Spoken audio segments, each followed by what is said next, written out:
Hello, today I am joined by Julia Hartmann. Julia is the founder and creative director of LightSphere in Zurich and a pioneer in biophilic lighting design.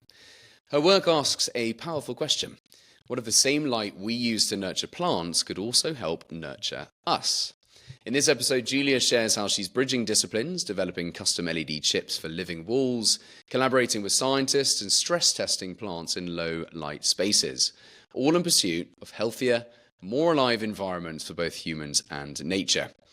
We talk about light as a biological language, how spectrum tuning can support emotional well-being, and what it takes to build lighting systems that don't just decorate, but participate in living systems around them.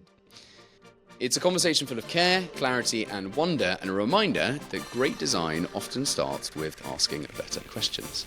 Let's get into it.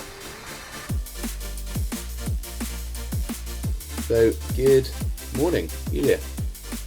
Hi, Alexander. Thank you for joining us on the Light Tribe podcast. Thanks for having me. No, pleasure. I like the leaf in the background for those watching on YouTube, but for listeners, there's a delicious looking tree in the background that's just creeping into the shop behind Julia. But so I think just to start, obviously I know the listeners would love to know who you are, a little bit about what you do, and do you reckon you can just give us a bit of an intro? Yeah, I'm Julia. I'm a lighting designer. I'm the founder and creative director of LightSphere. It's an independent lighting design practice based in Zurich, Switzerland. And we are focusing on lighting design that goes beyond just design, because we like to incorporate science and how to apply scientific research into the real world. So get straight into it. How would you describe the essence of light? How do you describe the role of it in shaping human experience and the natural world? Is it more than just illumination for you, or? Absolutely. For me, light is far more than illumination. It's an essential part of life. It's influencing our health, emotions, and behavior. And if we look in nature, light orchestrates ecosystems, and in design, it's a powerful tool for shaping experiences and supporting life and the design we are trying to achieve to make nice surroundings and pleasant environments that people love to be in. So how did you get into plant growth? Is one of the, I think the first sort of my brother again I think introduced us and said you're doing some amazing stuff. He tends to connect me with just sort of the inspiring lighting folk around the world, and obviously we met and we spoke a bit about your work with plants. You were telling me about some experiments you were doing. How did you get into this whole artificial lighting of plants and so optimizing the health of plants in the built environment? Was it a particular project that sparked it for you, or what sort of? I think we back in 2000. I just have to quickly remind myself. I think it was back in 2015 where we actually got a project request that architects had to design an innovation center for a fragrance. For actually, Givaudan is a fragrance manufacturer, so they wanted to build a new innovation center, and in the atrium they incorporated columns, vertical columns, 12-meter tall columns, which they wanted to plant with ornamental plants, so real plants. And the approach was, okay, how can we assure that they are surviving long term? And for everybody in the project, it was a new topic. And we dived into literature, looked into what we could find about light, plant growth, everything. And back in the time, we realized there's actually not so much, especially in LED lighting, that is into the topic, that explains what we are looking for and gives us some guidance on how to best apply light to plants, that they survive and feel happy and do their job, that people enjoy the environment there. So we stopped trying to find literature and evidence out there. We thought, okay, we anyway have to do a hands-on, face-to-face practice with the tools we have and we want to use in a project. So we teamed up with the landscape architect back in the time to ask him, okay, what type of plants you intend to do or to use for the project. And then we made some stress tests with the plants to put them in no light to see, okay, which ones are surviving with very harsh light conditions. And we also used back in the time full spectrum LEDs to see, okay, what actually the plants are doing with that full spectrum light, realizing that actually a full spectrum light is nice and pleasant to look at from a human perspective, but actually the plants, they felt like, we don't actually care. It's not what we need to perform photosynthesis in a good way. So that actually sparked our interest. Okay, how can we maybe tune the spectra to combine the two worlds of horticulture growing lights that we could see back in the time coming into the market that we do not want to use for design applications, because I don't know if you have seen the grow lights in action. They are Yeah. using the blue and the red part of the light only, so you get this funny purple light context, It's which not is great for a luxury not hotel or really appealing yeah. if you consider using this in a design environment. So we were diving into some tests to see, okay, how can we use or better understand, first of all, what plants are using to perform photosynthesis. Did Um, did you have a scientific background, or did you just think? It seems like you're a doer, right? You go right. Okay, well, you have a curious mind, and it's right. Well, this seems to be something that doesn't make sense. The evidence isn't out there. A lot of people would go, well, we know that blue and red work, so let's just continue that. People in the hotel will have to put up with the fact that if they want a living wall, it's going to look a bit unnatural. But it's yeah, it's I think it's a rarity to go. All right, I'm going to find this out and yeah, I think maybe that's my curious nature, that I always want to know and understand how things work from a design perspective, engineering, and also I just want to know how it works and dive into the details, and also the combination of my interest in biology and science that is very that surrounds me since my very child age, because I'm very curious in science and all these topics. So the combination of lighting design and how it influences human being and all forms of life was also my master thesis topic at university. So there's always a linkage to some form of science, I would say, that surrounds me or supports me along the way, since I'm doing lighting design. So for me, it's a natural element to combine these facts into the design application. And even with this background, it was even more interesting to spark or to trigger. Okay, how can we find out, or what's the best way in doing this? So we teamed up with some botanists and the landscape architects to find out, okay, what actually plant need for a proper growth.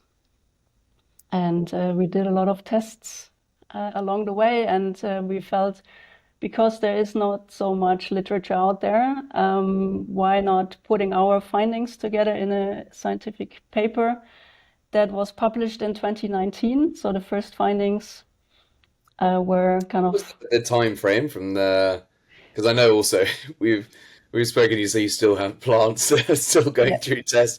Your office, I think there's one in the frame now. yeah, Is exactly probably one that's been subjected to stress tests in dark room. It's been on yeah, an adventure, but you're still undertaking this, right? So from 2019 when you published, you've still got yeah. further research you're doing.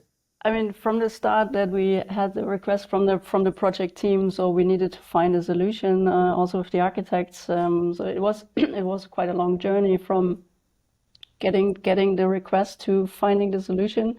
So that was a process that took us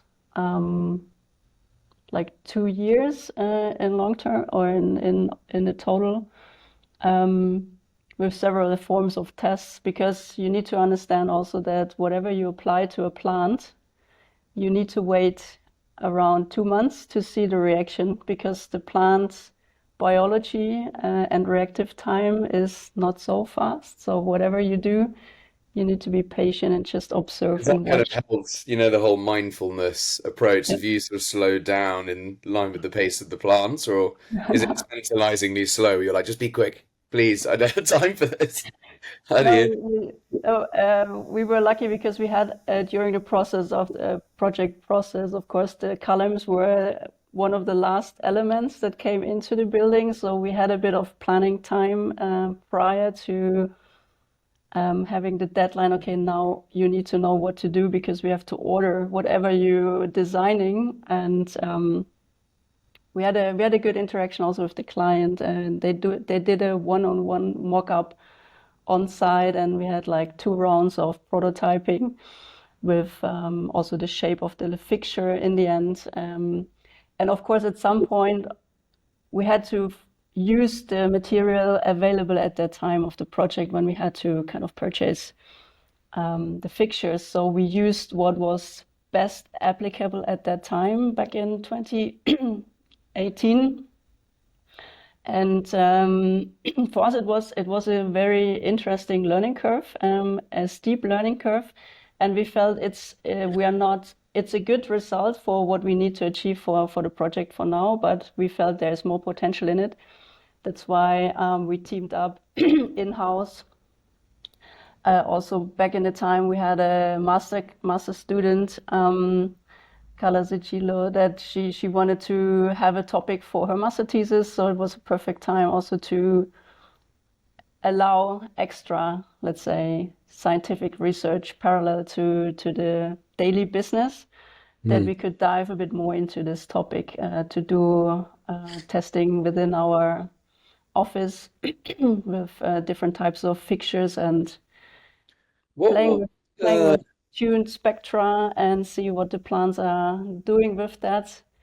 what And what were the sort of results? I mean, they say that lighting is where science meets art, right? So, mhm. in my mind, the science is horticultural, extreme blue red, unnatural. You're not going to want to walk through a hotel lobby with a beautiful green ivy wall that's been, floodlit in purple. The art is the human perception, I guess, and like what is neuroaesthetically beautiful. What were your results, and how do you action it in a way that it balances both of those? That's actually the point, because there's definitely it's the big dilemma that finding the balance between this, what plant needs, what you said, and what humans prefer for visual appealing spaces. Because the plants, they grow best under specific wavelengths, like the blue, red, and the far red part of the spectra. And this often creates this effect of this odd looking magenta light. And so the job was actually to find the balance between what is aesthetically pleasing for the vision of the humans, because this is the one part of the clients we are talking to, and the other is balancing the active spectra of the blue and the red and the far red spectra together in one tune spectra that combines both worlds. So that was the goal that we gave ourselves. Okay, how to achieve this, and we teamed up with a chip manufacturer here, close to our office, that was interested in supporting us on this journey. So we challenged them to kind of design the LED chip according to the spectra composition that we found out is a very good active spectra or reactive spectrum for the plant's growth. And we tested visually, okay, what looks nice, and then we had in the end 7 different spectras that we felt, okay, this is interesting for us to see how the plants are growing under these conditions.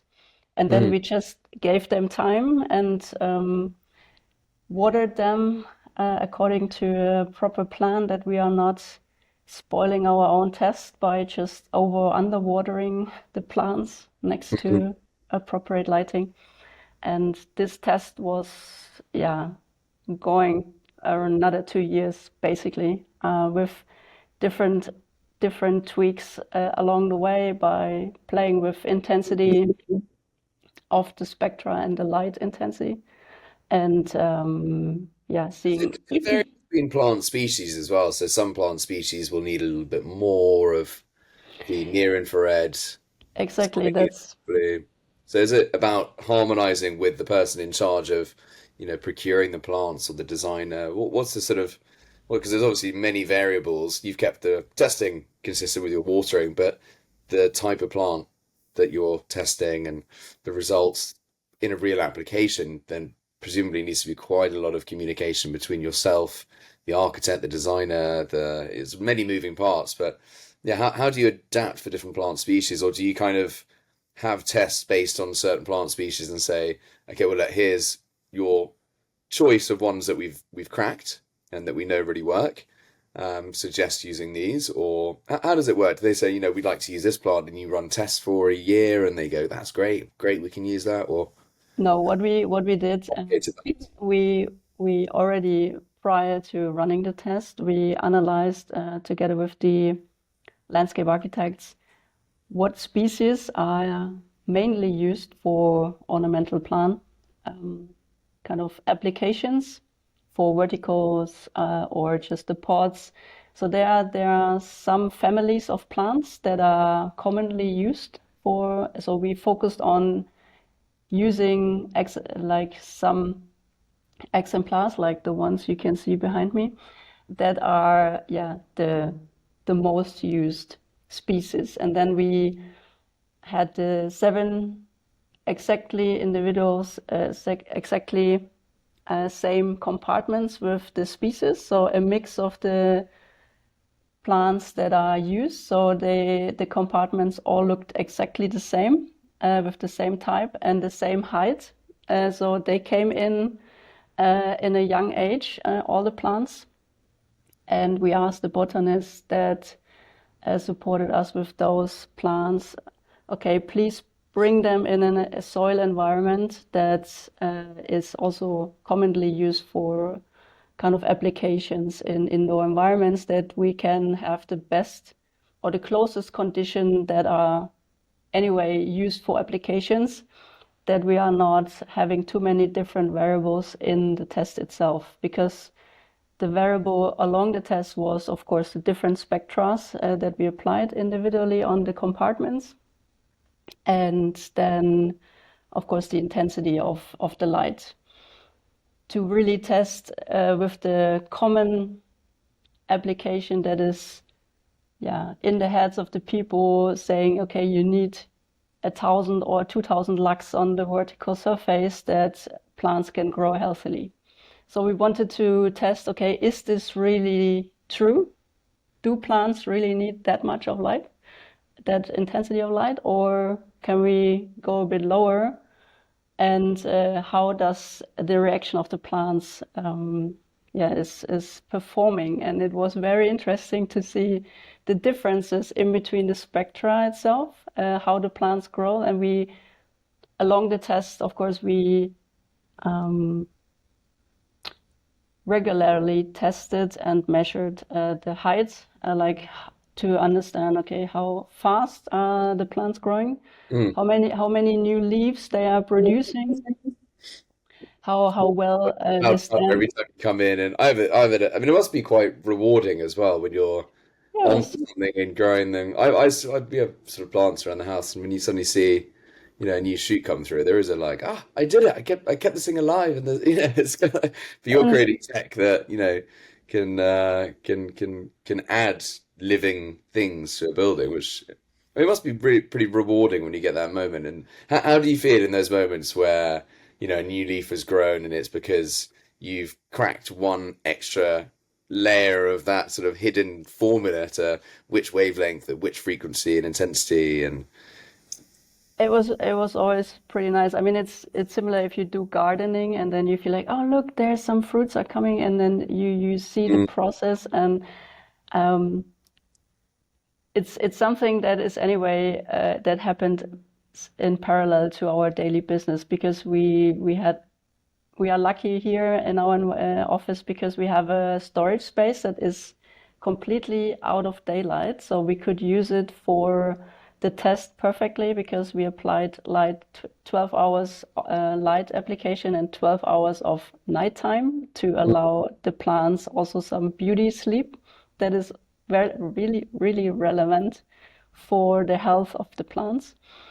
And as you said, we had this kind of maintenance, let's say maintenance and check-in cycle for the plants on a weekly base to see, and really coming in and seeing, hey, there's a new leaf, or look, there's some flowers are coming out of the plants, which was in some form very surprising, because we had a few species that we had never expected that they are flowering, and even the botanists were surprised that under two Well, spectra the, amazing. the, the plants were flourishing. So it was pretty amazing to see how they are reacting, and also understanding the interaction of intensity and the spectra itself. And by really seeing how the plants are performing, it gives us confidence in knowing, okay, we can really work on the spectra, like a tuned spectra, because it's not about lux levels. It's not about CCT, actually. It's all about the photon flux density, like how much Not color, temperature, or brightness it, on the surface. It's about the wavelength, the choice of wavelength of radiation. it's actually for the plants, it's very necessary how much energy they get out of the light. So it's really about the photons that radiate the energy, and the plants react on the photons and not on any other metrics. So it's also important to understand, when we talk to architects or to landscape architects or to designers in general, it's not about lux meter measurements that you can evaluate what is the Which quality. we always hear. I mean, we're asked which product would work best, and we always say, you need a lighting designer for that. But this is, a spotlight that would go in the ceiling that would work for that kind of thing. But it is always that question that, I think everyone believes is just trying to chuck as much light as possible on the lights, because that's what they need. They need sunlight, and then we want the middle of the day because that's obviously the brightest point of the day. So you go 5,000 Kelvin, bright blue lights, and turn it up. But that's not the case. It's not the case, because, as I said in the beginning, we were also kind of tricked by this information you get from also landscape architects that say, okay, we need 1,500 lux on the surface and kind of a 4,000 K CCT range. So then it's all good, you can't go wrong. So we really started there. Okay, is this really true? And we really magnificently saw differences in, actually, the plants are not so happy under these light conditions, and they actually grow too fast if they get too much light, which is also not ideal, because if they grow too fast, the maintenance cycle for, yeah, maintaining the entire infrastructure you have indoors is massive, or could be massive. Does it And stress the plants? I mean, you were saying that you need the day-night cycle, just like we need to go to bed. So the plants need an absence of light as well. What's the reason behind that? Because horticultural farms, they blast, you have grow lights and they're on 24/7. You end up with these, is that why when you get a tomato that's not organic and it's been grown in a horticulture, is that why it just tastes of water? Because it's just gone, whoop, it's grown, but it's not had that nurturing, or what's the effect? um, so there, I start with the light intensity, because if you apply too much light, the plants, they grow quite fast. So you can imagine, if you grow quite fast, you're not proper. So the roots, or maybe also the stem, is quite weak. So long term, in first hand, it looks, wow, super big leaves and super high approach on Mm. growth. But actually, long term, the plants get quite weak, and they are easier affected by any forms of kind of pesticides or kind of little bugs that Nip away come at along, and then they die quite easily. And the nighttime effect, that they also need darkness, is a very important fact, because it's same actually as humans, because plants are very sensitive creatures, we realize, and they really need dark period to recover, to kind of reproduce. As when we sleep, your complete immune system is kind of on recovery mode. So are the plants. And if you imagine you're not sleeping for a week, you know how you feel, right? So you can burn out the plants in the same way if you apply too much light, and in a too long exposure of light with no breaks in between, no dark period in between, you can kill your plants very fast. Mm.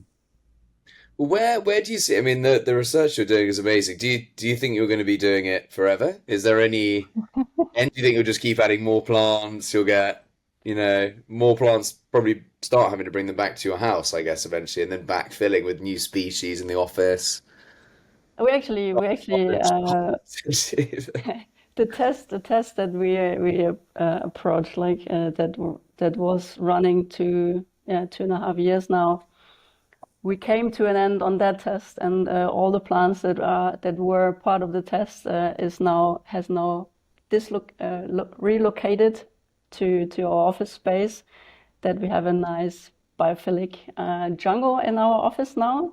Of course, we added a bit more, that like kind of a wall with a nice sitting area to relax, and also applied the spectra that we felt is the most appropriate for ornamental plant lighting to the space, and we can also see them growing and being happy and supporting us every day Have with you, I mean, some. have you felt because one of the big things about biophilic design is the misconception that it is putting plants indoors. It's texture, surface, color, layout, spatial awareness, patterning. But a huge impact is putting natural materials in, and plants being a living thing that also have the benefit of, oxygenating the environment, and you're nurturing them by, they are a hugely impactful, positive thing within the built environment, in theory. In your office, Absolutely. do you feel that? Do you feel like It's there's not, been, because you're it's actually not nurturing, researching, and then having the benefit of lovely, healthy plants, then diving into your office and potentially adding value? What do you think? Have you felt a change in the office environment since you kind of? absolutely, because having plants in general, like a living form of life in the office. I mean, some people know this by having a office dog, just by having a living creature in the office. Of course, the plants are not that active and running around, but they are there, and you see and you feel that there's a living creature, because there are new leaves, new branches, a lot of stuff is going on. Okay, there are sometimes old leaves you have to remove. So it's a bit of this interaction between the plants that gives you also a bit of rewarding things. And they benefit also the climate of the office, because the humidity, so like the air quality, Mm. it's also a sound absorber. So you have a lot of benefits incorporating plants in your office. Of course, you need to maintain them at some point that they survive long term. So the watering is the biggest factor. So if you get this right, and the right light on top of it, then you can't go wrong, actually. How, So how, how do you manage it then? Because, for my house, my flat, I've obviously eager to get your LED chip in here and make sure I've got the right, the right light in the right place and the right quantity. But at the moment, I do not. How do I keep my plants alive?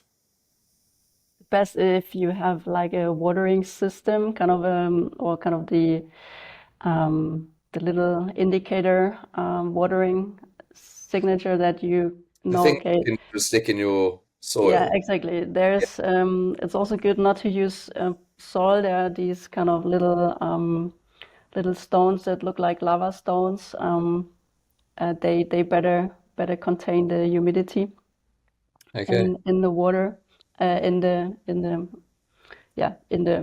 soil, because soil itself contains other little creatures like little bugs and flies that can be quite annoying in the office Yeah, if yeah, they yeah. put their eggs in. So it's better to go with some hydrocultures that give you also ease of the watering cycle. So what does that Um, look? So that literally, so no soil, just kind of porous rocks that can yeah, kind it's of like so I can. yeah, nice. So for There are listeners these who are little watching, there are these little rocks like the stone. So it's not soil. It's really like the like a granulate. I always thought that was just a top layer decoration, and underneath was No, it's like that's actually that's that's how the the full scientists thing. are doing it. The Yeah. scientists among us. It's good. I mean, it's interesting because I have. I mean, if anyone watching the video, you can kind of see I've got an ivy plant, or falling hearts, I think they're called, and this thing is resilient as hell. I've had it for years, and I come back from a week away, and I come back and bring it to the sink, and I sort of apologizing to it, being like, "You've had a really rough ride. Thank you. How you doing, buddy? You okay?" Like, pour water through it, and it just clings on. But I've got another patch in my house where I went and spoke to a garden centre. I was like, "Look, I have this area in my house. The plants keep dying. It's in the shade, but it does have I know something can live there. I actually think that it's the soil, and it's the that kind of so it's interesting to know the basic things with regards to light. If you're not putting a full light installation in, is it just basically speaking to an expert, having the right plant in the right place, and obviously that water management, because you need the right light. But I guess that's a conversation to have with someone that knows about the plant species. Yeah, the plant species is a very important fact, because if you imagine the original source where the plants are growing naturally in the natural environment, gives you an indication of how much light they actually need, or they are exposed in the natural environment. Hmm.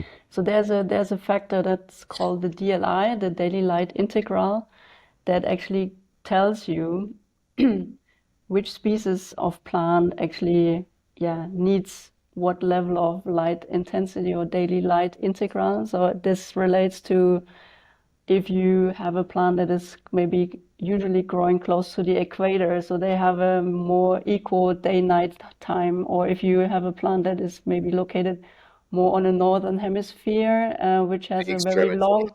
long day and short night. So there are also the exposures of light time-wise next to the intensity of light, that gives you, let's say, or the botanist or the landscape architects, whoever is dealing with plants, a good indication, okay, which species can deal with the environments and the conditions you are having in your house or in your office, wherever you want to play, or you put the plants. So there are these kind of half shade, or full sun indications. If you go for the gardening market, sometimes you see these little sticks with the description, this is a half shadow plant. So that Yeah, gives you yeah. an indication, okay, don't put it in full sunlight because it doesn't like full sunlight. It's more related to half shadow or shadow conditions. So these are usually the species that are mainly used also for interior environments. This is why you have kind of not a generic, but I guess in each hemisphere, you probably have well, this is the ones that we'd recommend using in the built environment because of X, Y, and Z. Is there anything that you can do at home with existing lamps or LED tech to try and keep plants alive? Or, I mean, obviously, you've specifically created this LED chip to improve massively on what is currently missing, really. Actually, the idea of this LED chip was basically on having a light source that you can specify for whatever fixture that you want to use for your design. Because we realized back in the time when we just saw this horticultural lighting that kind of used in greenhouses. They do a perfect job for plant growth, but the luminaires itself, they look very technical. So if you show this to an architect, they say, go out. Yeah, What's yeah. that? We have to think about this as well. Yeah. So the idea basically was to have actually a chip or a light source that you can specify, like saying, okay, I want to have a 3000K here, or tunable white light here, or I have an application where I need some plant growth supportive light here. And just by specifying the light source, and you can keep your family of luminaires that are perfectly designed to the space by just defining the right spectra. Mm. So that was the goal, to have a chip-based solution that you can actually apply to all the fixtures that can contain in the size of the chip, and then you're good to go. There's not so much How extra. does it feel having your own chip on the, is it available now, or is it kind of being integrated into products that you're manufacturing? What's the sort of the plan? I mean, there we are just the designers. We engineered the kind of the scientific part behind it, and of course there are other people that are really manufacturing the chip Mm. and kind of producing the chip base. But yeah, it's now ready. We are kind of concluding the documentations and the spec sheets together with the people involved that are taking over the part of manufacturing, because that's definitely something we are not able to do. We just tell them what we need, and they are performing the chip, producing the chip. And we just launched the updated version that is more efficient and more powerful, like to get a bit more kind of intensity and PPFD out of it, to have more energy, light energy out of the LED composition. What do So you, I mean, it's it's obviously it's at the forefront of technology. You're making new technology to fill a void that potentially was missing in the industry. Where do you see the future of lighting? You know, we've got AI, smart tech, the Internet of Things. Um, yeah, where do you see it all? I mean, the future of lighting for me is definitely, or lies in a personalized, intelligent lighting solution that actually light can adapt to human and ecological needs. And I think that like smart technology, like AI, they can support us on achieving that way. And also kind of 3D printing is kind of pushing boundaries on how we design and create forms and shapes of luminaires.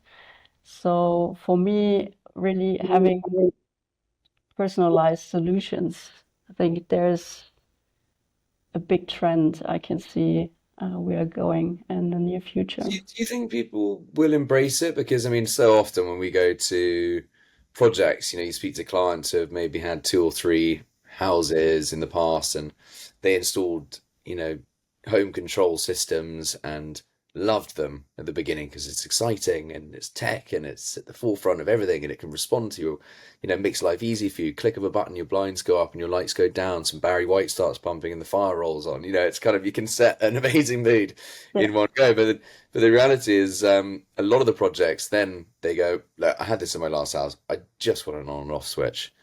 So I think it's going to be an interesting role. Where do you, because do you, I mean, are you finding people are sort of less and less inclined the more that they've dealt with control systems in the residential environment, I think, maybe, but absolutely, absolutely. Not only in residential environments, in all forms of environments. Of really. course, there's a trend in, okay, kind of the architects call it always like the low tech approach.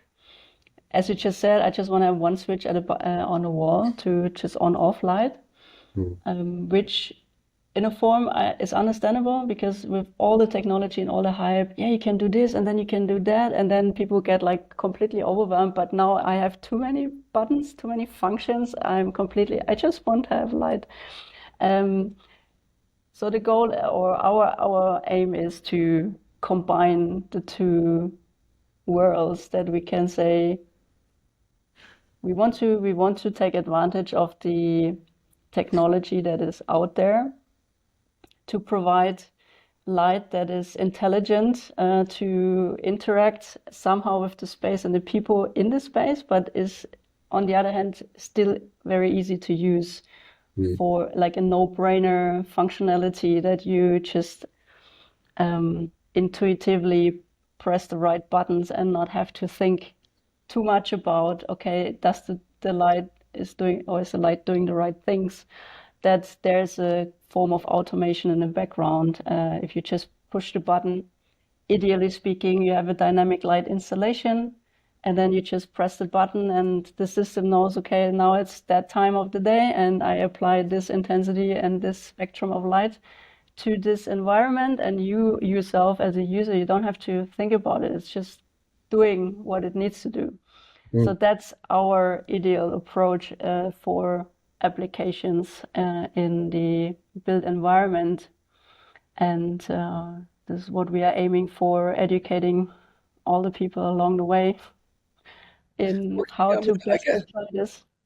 I guess one of the big things also is probably, like I say, you've done this research. It is new and it's being released out for the first time, really, to all the designers that are continuously learning. So, have you had a project where you've been pushed quite hard to balance, to educate, and then to integrate, where you've really had to combine the biology and the science to bring everyone up to speed on your understanding of how we should be lighting a space and then integrating it? Is there a project that's really pushed you to the limits in terms of what your priorities are with regards to sort of lighting green walls and living things? I mean, that Shivadon project definitely was like the combination of all what you just said, which was the starting point of our journey in biophilic design. Because, as said, the journey with the client and the architect went like 3 years.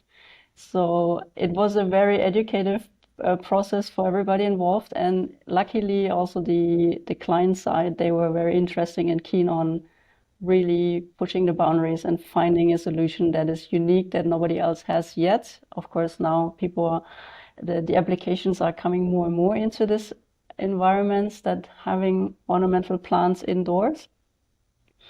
But educating, like the process of learning ourselves and then educating what we have learned, sharing the knowledge, expertise with the involved designers, architects, landscape architects, and the client was very rewarding. It was an intense process, but it was also very rewarding because they really wanted to know the findings and were interested in the results to really understand we are really getting the best possible at the time being for our environment. And I just went there recently to see how the plants are going, and they are very happy, and the client's still happy, and they get a lot of requests of tours of the building, so they could actually do every day a tour for people taking a look, and they are curious on what they're doing and how the space is I performed. have this image of you on site checking in on your once little plants, but all grown up, sort of Yeah, inspecting the leaves and rummaging through, and like, who's that woman over there? But like, don't worry about that. She's the plant lady. yeah. But it's But amazing. also, It's so cool to have seen your project flourish, and quite literally flourish. Seeing growth from the work that you've done must be very special. the Shivadon project was, of course, a milestone in plant lighting, biophilic lighting, but it was also a milestone because we also had a chance next to illuminating the scientific part, like the laboratories where they really search on new fragrances and play with all the little recipes and creating new flavors. In the atrium space, we also had a chance to incorporate dynamic lighting, mimicking daylight into the space, because it's Yeah. also used for activities, events, and recreation. So that was a benefactor that we could apply to the project next to the horticultural plant biological part of it, to have dynamic lighting. And a really, let's say, once in a lifetime moment for us was that even the architect had changed the shape of the architecture according to the shape of the luminaire that we wanted to use, because they were convinced of that the design we've proposed to the project is really giving a benefit to the environment, to the interior, and the overall appealing approach to the project, so that we were able to use some form of standardized products. They were very quickly in saying, okay, no problem, we can adapt the curve of our shaped structure of ceiling according to the shapes that are available. And I think this is something like a once in a lifetime moment, that an architect is shaping the building according to a luminaire shape. Yeah. Well, I mean, this is what we always say as well. It's actually, the Reba stages when you're putting a building up and you go through, coming up with the idea, sketching the idea, getting a price for the idea, going back and redesigning and that whole process of then building it and all that. So often lighting designers will be brought on sort of stage 4, 5, when it's kind of far enough down that the architecture has largely been designed, the building shape, the form has been created, and then they're asking you to do the function. And you're Yeah. exactly, which then it's harder. But when you see the function changed around the form changed around the function early on enough, that's where the magic happens, and that's where you go into spaces where you're just like, how is this place glowing in the way that it does, and where it's those little theatrical illuminations in it in a dedicated and considered way that really lift the project. So how often are you brought in at the stage where you're able to sort of impact the form like you were on that one? I mean, the form on, like, in that sense, that really the architect said, okay, shape the building according to the luminaire shape. I think that was really, I would say, once in a lifetime moment. Yeah, I've never heard of a Um, building being done. um, but That's this was possible because of the interdisciplinary approach of that project, that really everybody involved closely worked together and put heads together on really finding a solution that gives the best result Hmm. for the entire concept. So that was a very, yeah, special project to us, or it's still a special project to us. And But where is the that? These people want to see it, unless it's someone's it's project. close to Zurich. It's close to Zurich. Yeah, It's the Givaudan. It's called the Zurich Innovation Center from Givaudan. cool. So you can Google it up and then Yeah, find it. nice. We'll put a link below. We'll try and put a link below so people can see Yeah, it. sure. I think one of the big things as well is obviously you've had to educate yourself on this, really, and you've provided further reading and education in your papers for students of today and tomorrow to benefit from and to bring that through into their designs. In terms of your curriculum, when you were studying to be a designer, do you think that there was enough consideration about biology in general for humans and for plants and other species, or was it very much these are inspiring? Was it form or function? I mean, my Or curriculum, my background, I mean, I studied interior design and at a applied university, applied research university. So not research, applied science. We are talking about research, so no, applied science.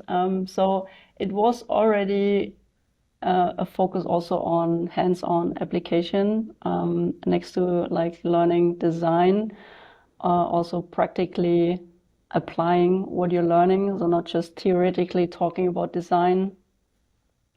But yeah, what would be great to incorporate into any form of design fundamentals is a more interdisciplinary approach, that you're not just looking into design. It's more than that. It's about communication. It's about understanding. It's about psychology. And of course, next to design, if you design for people, so you need to understand, okay, how do we actually functioning? What are the trigger points, or the do's and don'ts on supporting human behavior and well-being. So you need to understand the whole biological, the non-visual aspect of our environment, how we interact with each other. So there are a lot of elements. Of course, in a design world, you can't go into a medical research study that deep, but at least to have a bit of a understand or kind of a baseline understanding, as said, like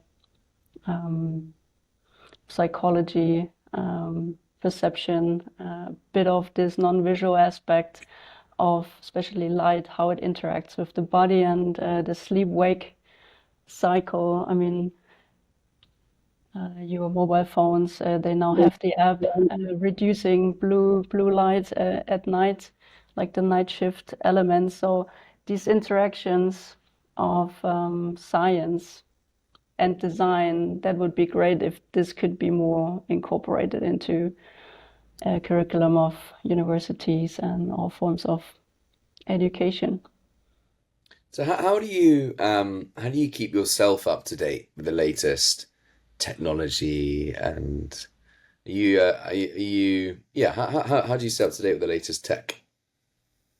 I mean, staying up to date is kind of a fundamental uh, thingies. It's I mean, for us, it's exploring scientific things, of course. If something pops up along the topic, anyway, it's not only about plants. It's also about, like, for example, elderly sleep-wake cycle. How can we support the aging process with appropriate lighting in the built environment? But yeah, literature, scientific topics that come along, also participating in industry conferences or actively engaging in professional networks that we have. Also So I know online. you've got the IALD Learn chapter, which you've been heavily involved in. Do you want to say a little bit about that? I mean, case in point, how do you stay up to date with stuff? Well, get involved. You're not just getting involved. You're Yes, heading up an entire region.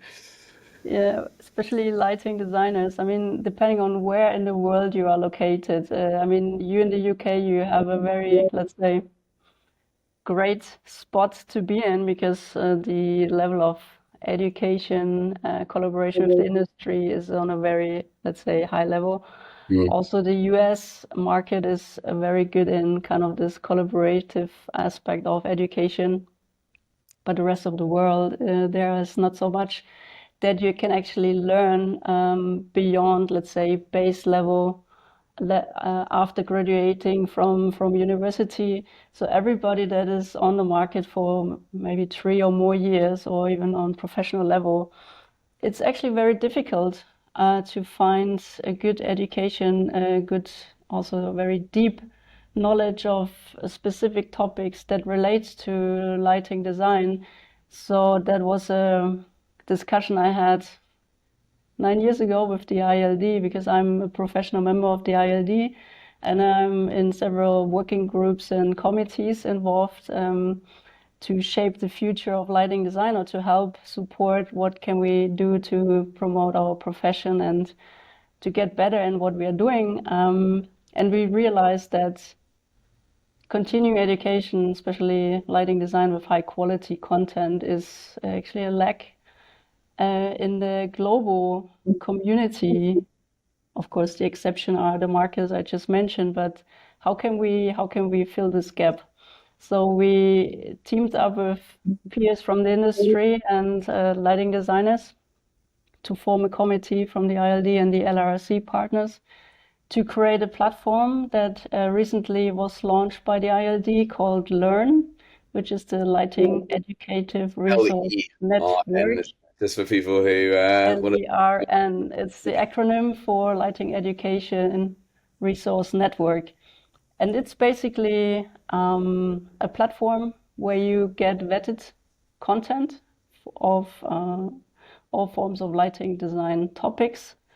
And of course, it's a starting point, but it's potential to accelerate in all directions. So it's an interactive platform. So as a member of the ILD, you have free access there, and you can just log in to the Learn platform and see what content you are interested in.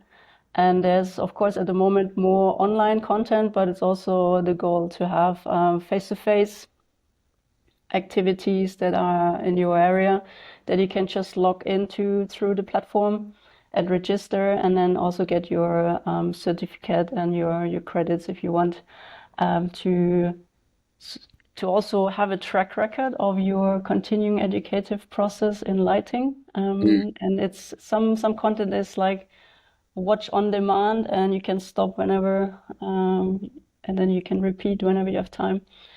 So there, it's actually the idea to have a easy to go to kind of library or resource that contains all sorts of lighting design And it content. really is, it's worth having a look because it really is all sorts with lots of amazing people talking about amazing stuff. So yeah, I mean, Exactly. again, I'll put that link in the description so people can click in and have a look and beyond really. I mean, lighting is something that is so overlooked so often, and it's the whole purpose really of this adventure that I'm on with this podcast to try and speak to a huge plethora of different areas of expertise. So neuroaesthetics experts, horticultural lighting experts, color psychology experts, architects, interior design, so trying to get like a holistic view of really cool, inspiring perspectives on the industry at large, really to understand lighting, human perception, but also just the spreading of information about how important light is for the role of the lighting designer. It's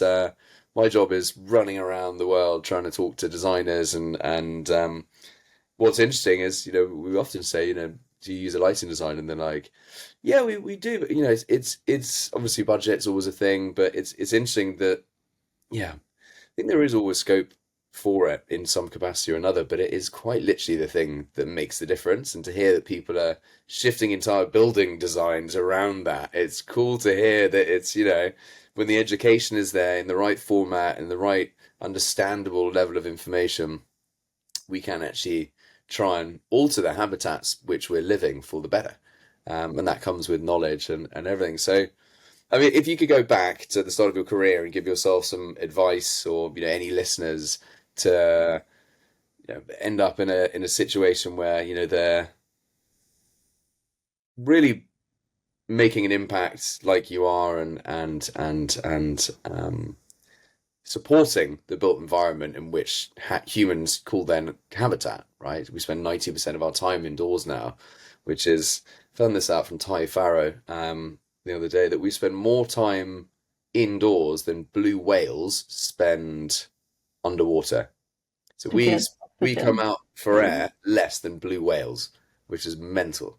So yeah, what advice would you give to people starting out to help them feel like they can create spaces that are better for human habitats?